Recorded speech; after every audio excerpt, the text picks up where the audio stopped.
I understand that it's an announcement about physician recruitment for the province, so certainly want to be there to support the Premier and hear the details on that as well. Apparently, it has to do with a partnership with Lebanon, of all places, and I'm excited too. Obviously, they're opening the doors for some people to move from Lebanon to here, and I'd be anxious to see why Lebanon, why now, and whatever it takes, I guess, is the bottom line, isn't it? Yeah, absolutely. Yeah, but yeah, I'll be honest. I sort of, when I saw the release come out that there was going to be an announcement, I wondered too why Lebanon. But if you look historically over the last couple of years, we've had deals with the UK, we've had deals with the Philippines, we've had deals with many jurisdictions around the world for healthcare workers, not just physicians. And I mean, with what's going on south of the border as well, we've had healthcare professionals that have reached out to Nova Scotia and picked Nova Scotia to come to in Canada, so we'll certainly open the door and have a conversation and move things forward. But yeah, I'm looking forward to hearing the details at 11:30 from the Premier. It's a busy day for you and your cabinet. In fact, your colleague, the Minister of Justice, Becky Drouhin, has a special event on today that I'm going to take part in, and that's to do with a briefing and on the policing review.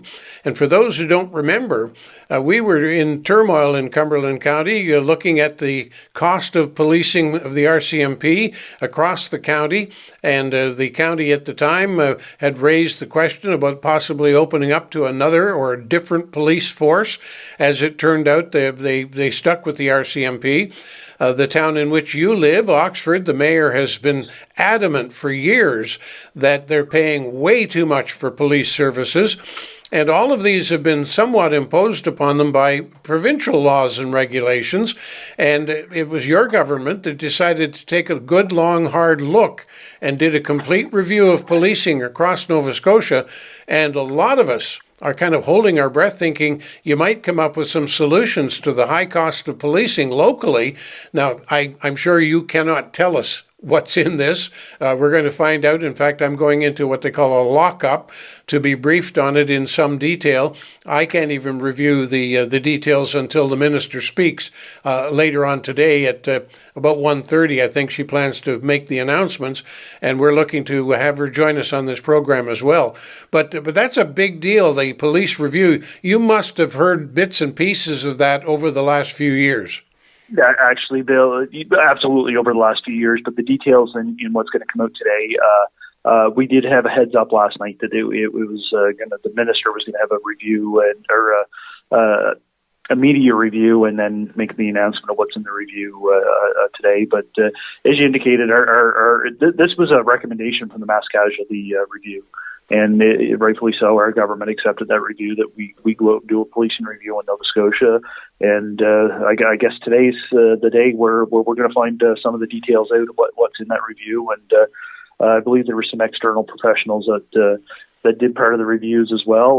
Looking forward to hearing that update from the minister as well. But as you highlighted, two of our municipalities, the two municipalities I represent in Cumberland South, Cumberland Municipality and Town of Oxford, have already done reviews, knowing that the province was also going to be doing a review as well.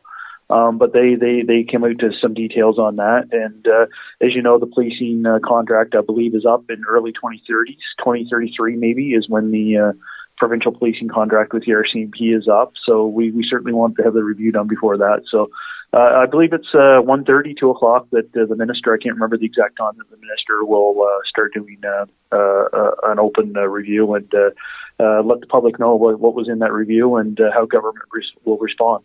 Well, we go into the lockup at 1 o'clock for about half an hour, get all the heavy-duty technical details explained to us in detail so that we reporters can then turn around and explain it to others. And then the minister will actually speak and make the pronouncement, if you will, at 1:30. Now, these things they're not cut in stone at those times, but roughly speaking, that would be it.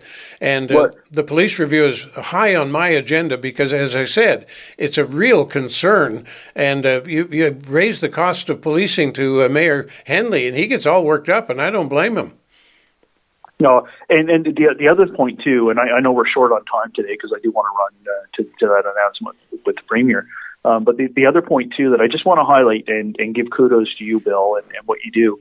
We have these media relations and the announcements from ministers. You made a comment to me one day that the announcements are usually in the morning, and you're on the air in the morning and aren't able to take part. So I did keep that commitment to you, Bill, to go and take it back to the comms people that maybe in the afternoon that we could have some of the more rural radio stations that are doing the talk shows and things in the morning take part in some of the announcements. So I'm very glad that you're going to take part in that media lockup, and not just because you have an interest in the policing review, but because of the information that you're going and you're sharing with our rural part of Nova Scotia. So thank you for doing that. I know I get off topic there, but it's important for listeners and our part of the province to be included there, because we don't have that regular newspaper. We don't have that regular update that comes from news events. Well, I appreciate that, and of course, I would simply say, well, shucks, that's my job. But it really is when you think about it. But I'm kind of in many ways a dinosaur when it comes to the media, because I'm still doing radio, you might say, the old-fashioned way. You mentioned about some rural stations doing a talk show in the morning. Very few radio stations today, anywhere, not just around here, but anywhere today, they've all literally become basically jukeboxes. They've been picked up by corporations where somebody somewhere else, possibly Toronto, possibly New York, who knows, programs the music they're going to play, and all of the stations on the network play those songs at the same time. They no longer have news people on staff, and while they call themselves local stations, there's nothing there but music, and you can get that from any kind of music service today. So the availability of local news is extremely scarce, and I take that as a serious question, and that's why I do what I do, and that's why I'm delighted when you and the Premier and the opposition leader and the mayors and other people will actually take part, because this is the only way we can tell the story. No, absolutely, Bill. It's a very important part, and it's an important part to keep the news going throughout rural Nova Scotia. And I know we've said it before, but an important announcement like the police review, and to know that our rural radio station in Cumberland County is taking part, it's good to know. Well, appreciate that. Now, I know that, of course, you have to go to be with the Premier at that particular announcement, but I also know today or tomorrow is the big day, the big graduation day, and you already told us last week that it's turned into a huge event in the Rushton household.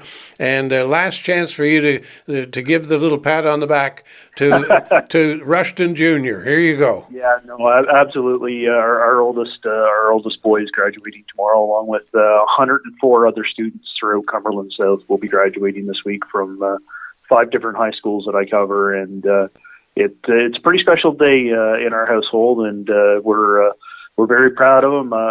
Bailey is one of the students that received all of his credits by February, so he's actually been in the workforce and building up his hours in his trade. He's going to be doing the electrical trade at NSCC this coming fall. So he's already been working in the field and building up his hours and taking advantage of it. But it becomes official for a lot of those students tomorrow night as they walk across the stage and receive their high school diploma. And in many cases, I've argued that this is the first major step that people take in their young adult life, and this is where they start to charter new pathways. And I always say to the graduate students, I write a letter to the graduates every year, but I usually always find a way to say, look, you're going to charter new paths, but don't forget that the paths that you make are always paths that will lead you back home. And if there's a bridge in that path, never burn a bridge. Always keep that bridge open, and opportunity will follow you. And it's a big day. So yeah, no, thank you for that few minutes just to recognize our graduating students of 2025. It's a big day all across Nova Scotia over the next 2 or 3 days as graduates receive the diploma. Now, of course, I can't just leave it that simple, of course. Now, your son is, in fact, following in your footsteps in the electrical field. I teased you once before and said, that's just because you're cheap and you want him to use your tools and not have to buy new ones. And you said, no, he didn't want anything to do with your old tools, he said. I know. Yeah. But if he's following in your footsteps, do you think there's going to be a hard right turn in his future as well into politics? Yeah, look, if he so desires, that would be his choice. But the trades. I've worked in the trades.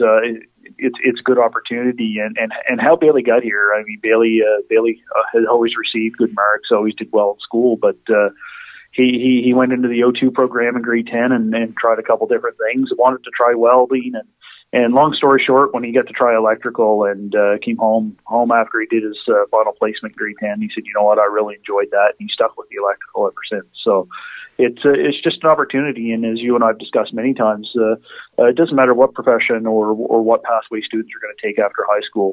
There are an abundance of openings for trades, and we're certainly trying to build trades in healthcare in Nova Scotia. And Nova Scotia Community College is a great opportunity university.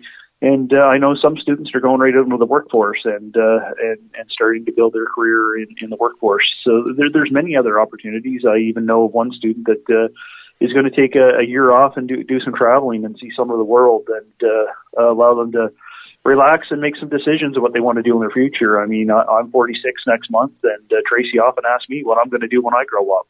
Yeah, me too. Different opportunities, but the world is really at their hands, and they really have opportunities galore today versus 2 or 3 generations ago, where people would have a 20, 25, 30-year career in one job. That just does not happen anymore, Bill. The majority of it, people want to experience different things in their life, and good for them. But don't ever stop learning. Always keep an open mind and keep the pathways clear, and there'll be success around the corner for individuals. Now, I know you've only got about a minute left to join the Premier for that special announcement regarding a recruitment of physicians and a new agreement with Lebanon. It's when you start talking international like that, it's a big deal. And I know the Premier wants you to be there for that announcement. So thank you for being with us, even if we had to cut it a little bit shorter than usual. This is just making up for all those times we went long. No, thanks, Bill. And just before we do run away, I do have another minute. Canada Day coming up. Grading Day, I believe, is on Monday. But Canada Day coming up before we get to speak next session. I know you'll probably always ask, where's the bagpipes at? But I won't be playing the bagpipes this Canada Day. Actually, I thought we were going to do the softball game in Oxford, but apparently they've taken a change of course in Oxford with some of the activities they're going to do. But we'll probably start our day in Oxford, venture off into Spring Hill, and as we've always discussed, different times, Bill.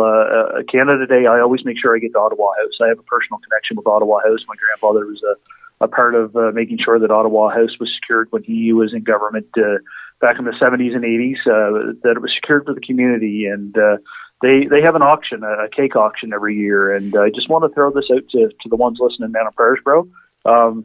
My wife, not I, my wife will be baking 2 cakes that we're going to take down to the Ottawa House on Canada Day, and try to support Ottawa House with their annual cake auction fundraiser.